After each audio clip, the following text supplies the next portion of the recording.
নমস্কাৰ বন্ধু বান্ধৱীসকল মিলন ফেক্সৰ অন্য এটা ভিডিঅ'লৈ আপোনালোকক স্বাগতম জনাইছোঁ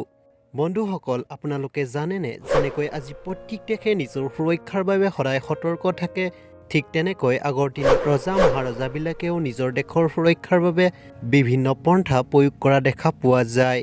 এই পন্থাবিলাকৰ ভিতৰত অসম ৰাজ্যত স্থিত তলাতল ঘৰ এটা সুন্দৰ নিদৰ্শন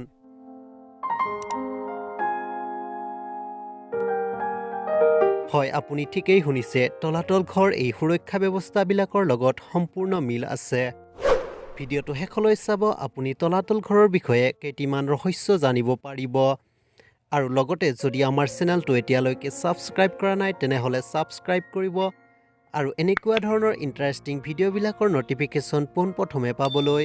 বেল আইকনটো টিপি দিব বন্ধুসকল 1540 চনত আহোম ৰজা হুকলেংমুং দুৱাৰাদেৱে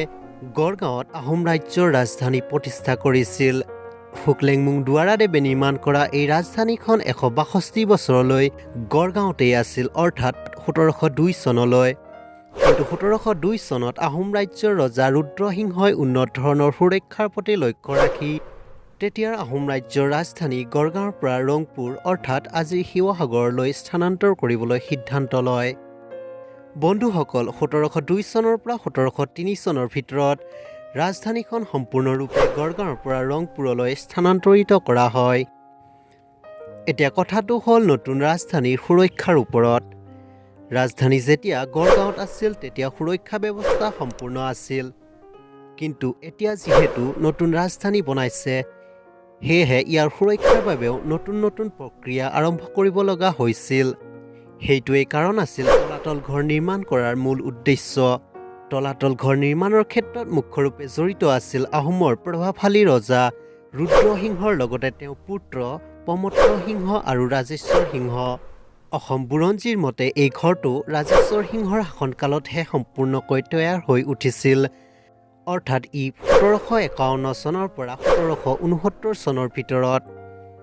এতিয়া জানো আহক তলাতল ঘৰটোৱে কেনেকৈ সুৰক্ষা ব্যৱস্থা শক্তিশালী কৰিছিল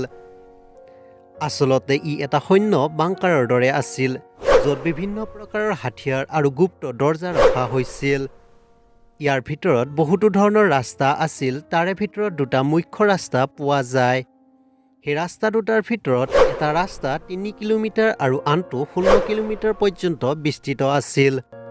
যদি আপুনি কেতিয়াবা তলাতল ঘৰ চাবলৈ আহে তেনেহ'লে তাত বহুতো অন্য সৰু ডাঙৰ ঘৰ দেখিব পাব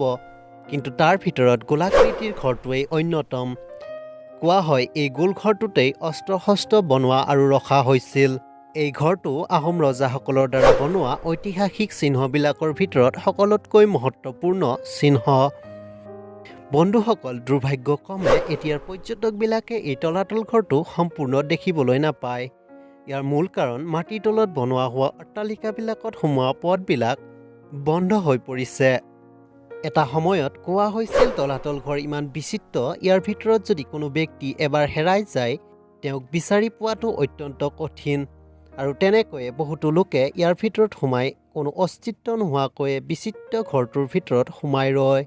আপুনি যদি এই বিচিত্ৰ ঠাইখন চাবলৈ খোজে তেনেহ'লে ই শিৱসাগৰ চহৰৰ পৰা মাত্ৰ 4 কিলোমিটাৰ দূৰত অৱস্থিত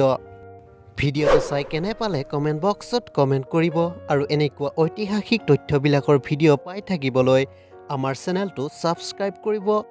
আৰু কাষত লাগি থকা বেল আইকনটো টিপি দিব